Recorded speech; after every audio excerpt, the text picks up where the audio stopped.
Hey everyone, welcome to another explainer designed specifically for the focused learner. Today, we're taking a seriously fascinating journey through the evolution and execution of Indian polity. We're going to trace the massive, ground-up transformation of India's governance. We'll start all the way back with the early corporate charters of the British East India Company and follow that thread right up to the complex, carefully balanced federal structure of the modern Republic of India. If you're someone who loves unpacking how massive systems of power are actually built, well, you are definitely in the right place. Here is our roadmap for today's explainer. First, the roots of rule. Second, crafting the republic. Third, the preamble's promise. Fourth, rights and directives. And we'll wrap things up with number 5, the federal balance. Let's jump right in. Starting off with Section 1, the roots of rule, focusing on our pre-1857 history. To really grasp modern Indian polity, you've got to rewind and look at how British administration shaped early governance. The East India Company was, frankly, dealing with rampant, widespread corruption, which forced the British Parliament to finally step in. And that brings us to the Regulating Act of 1773. Now, this is a massive milestone. It designated the governor of Bengal as the Governor-General of Bengal, made Bombay and Madras subordinate to him, and critically established the Supreme Court at Calcutta. It's essentially the very first seed of a centralized administration in India. Notice the trend over these decades? Power is slowly but surely centralizing. Pitt's India Act in 1784 introduces this idea of a double government, completely separating commercial and political affairs. Then the Charter Act of 1833 takes a huge leap. It centralizes the government of all British territories under the brand new title of Governor-General of India. Finally, we hit the Charter Act of 1853. This one is fascinating because it formally separates the executive and legislative functions of the Governor-General's Council. It essentially gave birth to a dedicated Indian Central Legislative Council. Then 1857 happens, and the rebellion completely flips the script. The Government of India Act in 1858 transfers all power directly from the company straight to the British Crown. From there, we start seeing this gradual, although definitely reluctant, introduction of Indian representation. We get the Morley-Minto reforms in 1909, which introduced non-official majorities, and, highly controversially, separate electorates. That's followed by the 1919 Act, introducing diarchy in the provinces. And then we get the massive 1935 Act. This proposed an all-India federation and brought in provincial autonomy. And honestly, this 1935 Act literally laid the groundwork for the actual constitution we use today. Moving right along to Section 2, crafting the republic and how we built a brand new nation. So independence hits via the 1947 Act, and the Constituent Assembly gets slapped with a colossal job, building a sovereign nation practically from scratch. Let's think about the strict political science definition of a state for a second. For a true state to exist, it absolutely needs 4 things: a human population, a definite territory, an organized government, and crucially, complete sovereignty. Because of this strict definition, Indian provinces like Punjab or Kerala are technically not states in the sovereign sense. Why? Because they are subject to the Indian Constitution and simply do not have independent sovereignty. Now, flip that rigid, boundary-driven definition of a state and compare it to a nation. A nation is way more abstract. It's fundamentally about a shared sense of belonging and fraternity among a group of people. It's the emotional, cultural glue that actually binds the populace together into a single, cohesive body. And then there's the government. Where does that fit in? Well, think of the government as just the temporary executing vessel. The state itself is permanent, right? But the government is just the temporary system we use to express and execute the collective will of that state. Basically, all citizens are part of the state, but only a tiny fraction are ever actually part of the government. When it came down to actually writing the rules for this government, the drafters were incredibly smart. They didn't try to reinvent the wheel. Instead, they essentially acted like a massive mental filing cabinet for global democratic features. They borrowed fundamental rights and judicial review directly from the USA. They pulled the parliamentary system and the rule of law from the UK. They looked over to Canada for the blueprint of a federation with a strong center, and checked out Australia for the concept of a concurrent list. They expertly curated the absolute best systems from around the world to fit India's wildly unique diversity. All right, Section 3, the preamble's promise. Let's look at the philosophical foundation of the Republic. Think of the preamble as the ultimate ID card of the Constitution.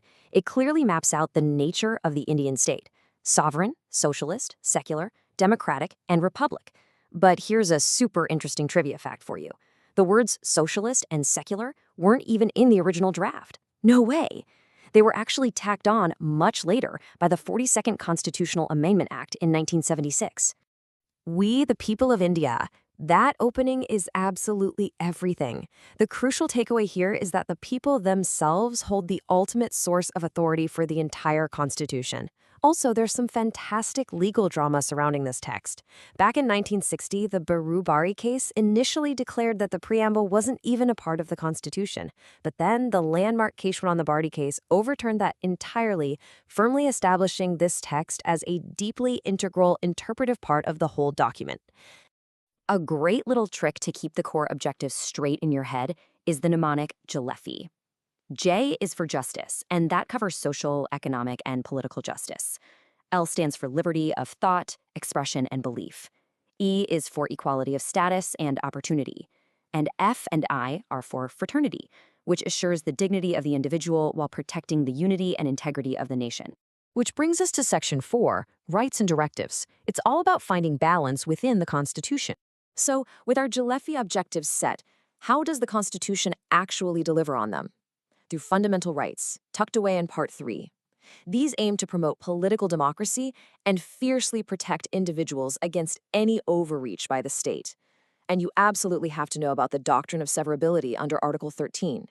Basically, if a part of a law is found to be unconstitutional, only that inconsistent part is severed or chopped off. The rest of the law gets to survive if it makes sense on its own. It's like a brilliant precision surgical tool for judicial review. But rights don't just exist in a vacuum. A direct comparison reveals a huge built-in tension within our Constitution. On one side, fundamental rights are justiciable. That means you can literally drag the government to court to enforce them, and they act as strict limits on what the state can do. On the flip side, we have the directive principles of state policy, which are non-justiciable. You can't sue the government if they fail to provide them, but there are crucial guidelines pushing the state to establish a welfare state and socioeconomic democracy. Balancing your individual freedoms against these broader welfare directives is a constant, ongoing constitutional tightrope walk. And finally, Section 5, the federal balance. This is where the center meets the states. How do you actually execute power day to day in a country this massive and unbelievably diverse? You use what's called a quasi-federal system.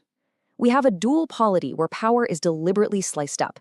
National issues that need everyone on the same page, like defense, foreign affairs, or currency, are handled centrally. But regional, boots-on-the-ground issues, like public health and local order, are handled by state governments. But as you can probably guess, states are constantly pushing for a bigger slice of the pie, leading to this inherent fascinating friction and constant demand for autonomy.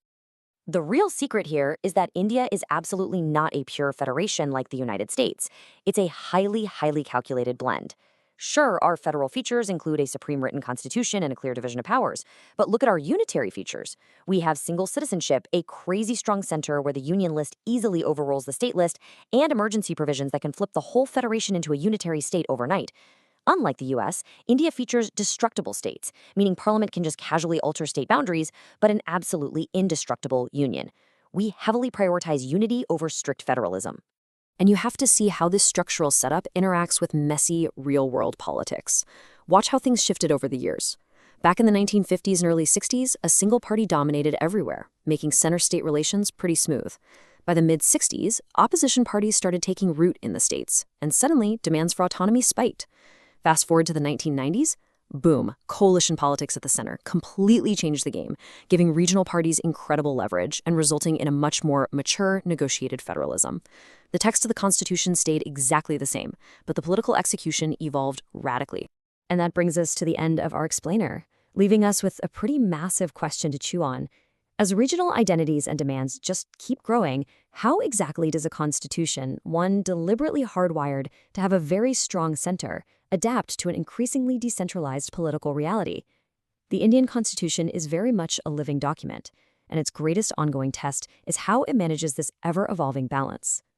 Thanks so much for joining me on this deep dive today. Stay curious, stay focused, and as always, keep learning.